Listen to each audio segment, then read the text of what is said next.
హరి ఓం శ్రీ గురుభ్యో నమః. శ్రీకృష్ణ పరమాత్మనే నమః. మనము 2వ అధ్యాయం గురించి తెలుసుకుందాము. 2వ అధ్యాయము సాంఖ్యయోగము. దీనిలో 72 శ్లోకాలు ఉన్నాయన్నమాట. ఈ అధ్యాయంలో సాంఖ్యము అంటే జ్ఞానము. పరమాత్మ ఈ అధ్యాయం నుంచి మనకు జ్ఞానం చెప్పబోతున్నాడు అన్నమాట.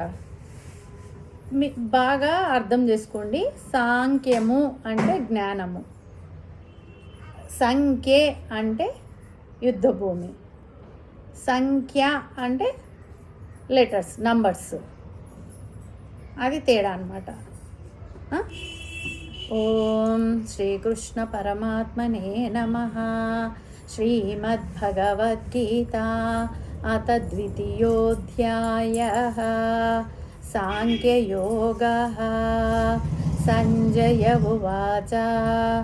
ఓం తం తథా కృపయావిష్టం అశ్రుపూర్ణాకులేక్షణం విషీదంతమిదం వాక్యం ఉవాచ మధుసూదనః.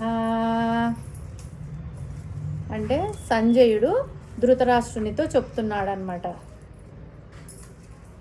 ఏమని చెప్తున్నాడంటే, తం తథా ఈ విధముగా కృపయావిష్టం కరుణ నిండిన హృదయంతో, అశ్రుపూర్ణాకులేక్షణం నీరు నిండిన కన్నులతో, విషీదంతం శోకించుచున్న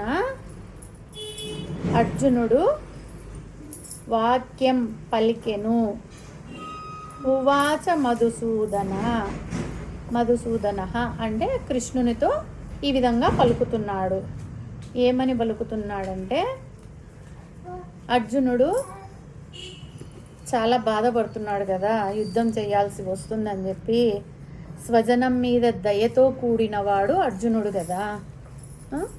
ఆయన గురించి సంజయుడు ఇలా చెప్తున్నాడు అన్నమాట. ఆయన కళ్ళు నీటితో నిండి ఉన్నాయి అర్జునునివి. అశ్రుపూర్ణాకులేక్షణం, ఆకులేక్షణం అంటే కదలాడుచున్నవి, కన్నీటితో కళ్ళు కదలాడుచున్నవి, చూపు స్థిరంగా లేదు, దృష్టికి కన్నీళ్ళు అడ్డంగా ఉన్నాయన్నమాట.